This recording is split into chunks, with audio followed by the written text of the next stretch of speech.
Éveiller les consciences, stimuler l'envie d'agir pour un tourisme positif. Bonjour et bienvenue sur Expérientiel. Je suis François Huette, passionné par un tourisme guidé par le sens. Les différentes crises écologiques, spirituelles et économiques nous poussent à sortir de nos schémas traditionnels. Elles nous invitent à questionner l'impact de nos activités sur la santé de la planète et de l'humanité. Ce podcast est la rencontre avec des acteurs engagés. À travers leurs histoires, nous allons découvrir des femmes et des hommes visionnaires. Ce sont des passeurs d'expérience et de savoir qui sèment des graines de réflexion et d'action pour co-construire un tourisme positif, porteur de sens, inclusif et non culpabilisant. Pour ne rien manquer à notre actualité, suivez-nous sur Facebook, Instagram et LinkedIn et n'hésitez pas à nous soutenir en mettant de belles étoiles et en partageant autour de vous. Le Code du tourisme fixe les règles de l'Organisation générale du tourisme, des activités et professions du tourisme, par exemple les agences de voyage. Il fixe aussi les règles pour les équipements et les aménagements, accès aux espaces touristiques, autorisation d'exploitation d'un établissement hôtelier ou d'un terrain de camping. Alors c'est pas forcément le genre de livre qu'on va emmener en vacances. Le langage utilisé n'est pas forcément facile à comprendre, mais ceci dit, nul n'est censé ignorer la loi. Chaque mois, avec Chloé Rezlan, avocate au barreau de Paris, en droit du tourisme, nous allons aborder des sujets importants pour vous. N'hésitez pas à poser vos questions, vos remarques ou vos suggestions sur la page du podcast expérientiel sur LinkedIn. Et puis, sans attendre, je vous invite à faire une pause dans un lieu confortable et calme au contact de la nature pour prendre le temps de découvrir le sujet du jour pour un tourisme positif. Bonne écoute! Bonjour Chloé, comment vas-tu aujourd'hui? Bonjour François, très bien et toi? Ça va. Dis-moi, l'année dernière, pendant mes vacances, j'ai été dans un hôtel qui affichait être zéro carbone, carbone neutre exactement. Oh là, et alors il y avait des preuves? Il y avait des preuves, mais j'ai pas été vraiment convaincu. Parce que moi, ce que je pense, c'est que personne n'est carbone neutre. Ouais. Dans le sens où aujourd'hui, quand même, tout ce qu'on utilise dans notre quotidien est issu d'énergie fossile et donc, pour moi, c'est un problème. Alors aujourd'hui, il y en a qui le font, qui se disent carbone neutre, mais on ne sait pas exactement comment c'est fait, etc. Il y a une question de transparence. Ouais. Ensuite, ça veut dire quoi exactement? Quelles sont les obligations, aussi bien de l'opérateur qui annonce ça que la compréhension pour le consommateur? Enfin bref, c'est pas très clair. Ouais, c'est un vaste sujet. En préparant cette émission, tu m'as annoncé gentiment que par rapport à la loi climat, donc il y a un décret qui est en place justement à partir de ce mois-ci, janvier 2023, avec des obligations, etc., spécifiques. Est-ce que tu peux nous en dire un peu plus? Bien sûr. Alors effectivement, tu m'as fait une merveilleuse introduction. Depuis le 1er janvier 2023, il est interdit aux annonceurs de vanter un produit ou un service comme neutre en carbone, ou terme équivalent, on y reviendra, sans preuve à l'appui. En fait, tu l'as très bien dit, on a la loi climat qui a eu un décret d'application en avril 2022 sur ce sujet spécifique de la neutralité carbone et de vanter un produit ou un service comme étant neutre en carbone. Ça y est, enfin, ce décret est en vigueur depuis le 1er janvier 2023. Donc tout ça, on le voit, prend un peu de temps, la loi, le décret, puis l'application, l'entrée en vigueur. Mais ça y est. Alors, on avait déjà des outils pour lutter quand même contre le greenwashing. Là, ce décret, il se concentre uniquement sur des annonceurs qui affirmeraient dans leur support, dans une publicité, qu'un produit ou un service est neutre en carbone ou zéro carbone ou avec une empreinte carbone nulle ou climatiquement neutre ou intégralement compensé ou encore 100% compensé. Ça, ce sont les termes du décret. Mais le décret nous dit aussi quand même que c'est valable pour toute formulation ou signification de portée équivalente. C'est-à-dire que c'est pas la peine de jouer au petit malin et d'essayer de trouver des termes qui soient totalement similaires ou quasi identiques pour vouloir exprimer la même chose. À partir du moment où l'idée c'est une neutralité carbone du produit ou du service, le décret s'applique. Donc déjà, pour commencer. Par contre, a priori, le décret ne s'appliquerait pas aux annonceurs qui venderaient un produit ou un service bas carbone. À chaque fois, on est sur l'idée de intégralement compenser, de neutralité, et pas de bas ou de réduction uniquement.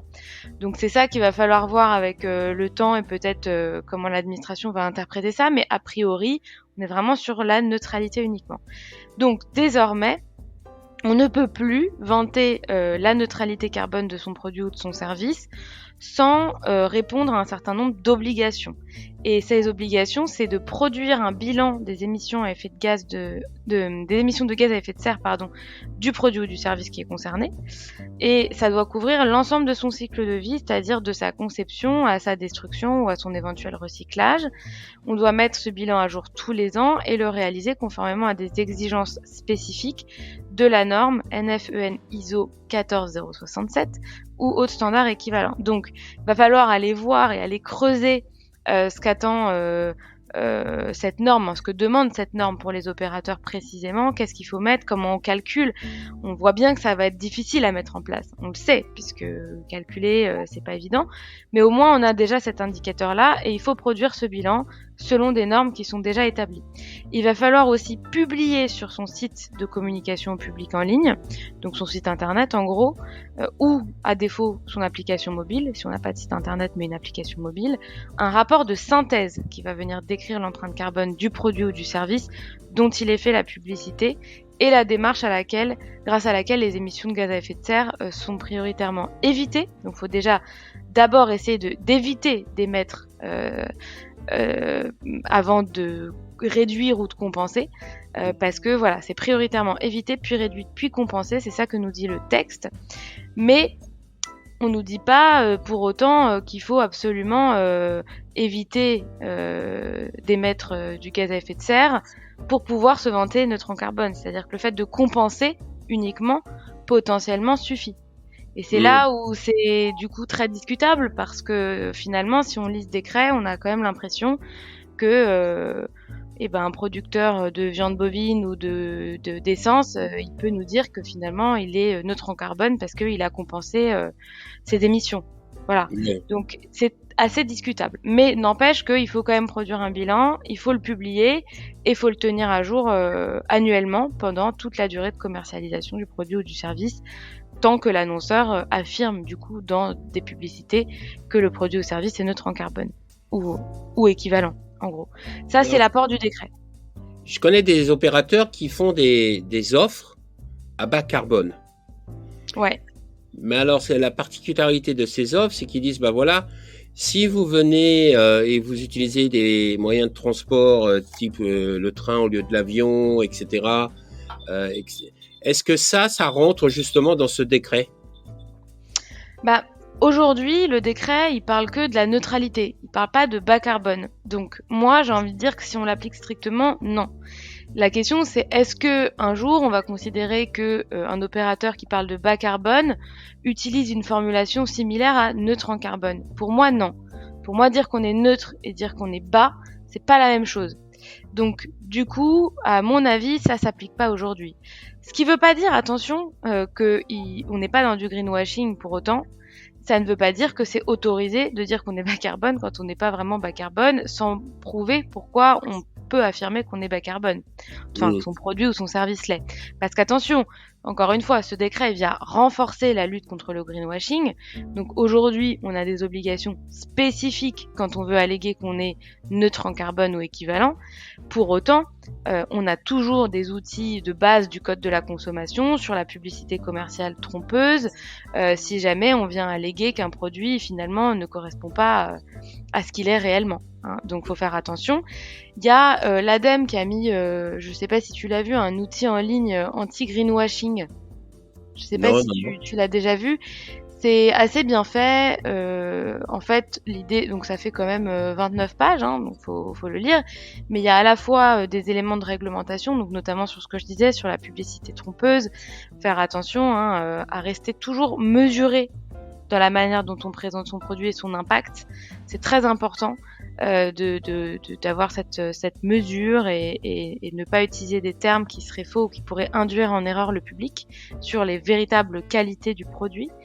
Et du coup, moi, j'invite les acteurs qui veulent faire attention, parce qu'en fait, ce que nous dit d'ailleurs l'ADEME, c'est que la plupart des acteurs qui commettent des manquements, a priori, c'est pas des manquements volontaires. C'est-à-dire que l'idée, c'est pas forcément de tromper consciemment le consommateur, mais plus une utilisation de termes imprécises ou un peu hasardeuse ou malheureuse de temps en temps. Donc, c'est important de se renseigner quand on communique et du coup d'aller lire notamment ce guide sur comment est-ce qu'on est censé communiquer, quels termes on peut utiliser ou pas utiliser. Je rappelle que ça concerne tous les supports de communication, parce qu'on a parlé de publicité, mais c'est publicité au sens large, hein. Ça marche notamment sur les réseaux sociaux, toutes les communications commerciales, institutionnelles, presse, packaging, événementiel, enfin c'est vrai pour tout. D'ailleurs, il y a une vigilance particulière à observer sur les posts des réseaux sociaux parce que c'est là qu'on constate le plus de manquements finalement. On a l'habitude, les réseaux sociaux, il faut faire le buzz, donc on utilise des termes souvent assez peu mesurés. Donc faire attention notamment sur les publications des réseaux sociaux, mais de manière générale toutes les publications où on vient présenter son produit et rester bien mesuré, communiquer efficacement, s'auto-évaluer toujours avant d'utiliser des termes comme bas carbone et idéalement, moi ce que je conseille toujours à mes clients, le prouver. Expliquer aussi aux consommateurs comment je calcule, comment j'affirme ça, comment je sélectionne mes prestataires quand je dis que je travaille avec des prestataires bas carbone.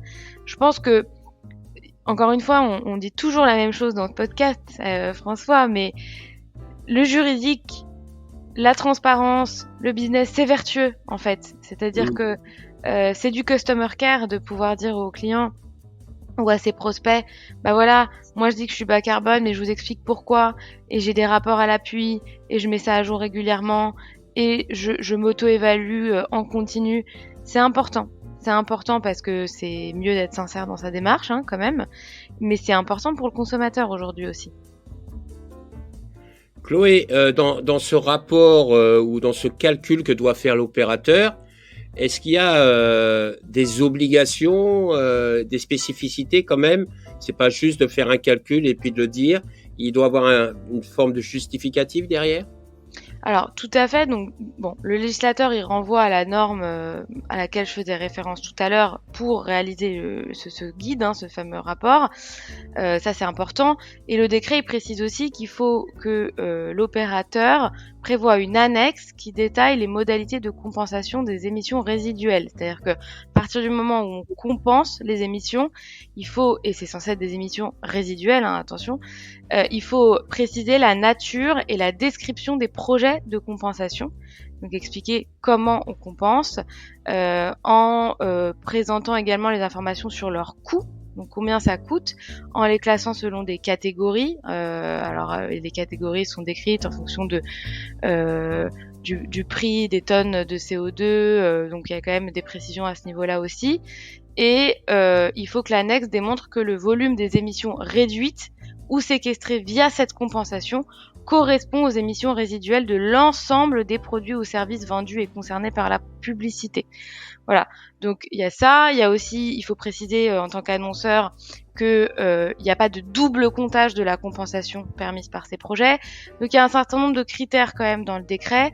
Après, ça va pas très loin, c'est-à-dire que c'est plus des orientations que véritablement une manière de faire ou une typologie de projet à privilégier ou même je sais pas, des garanties dans les projets à apporter.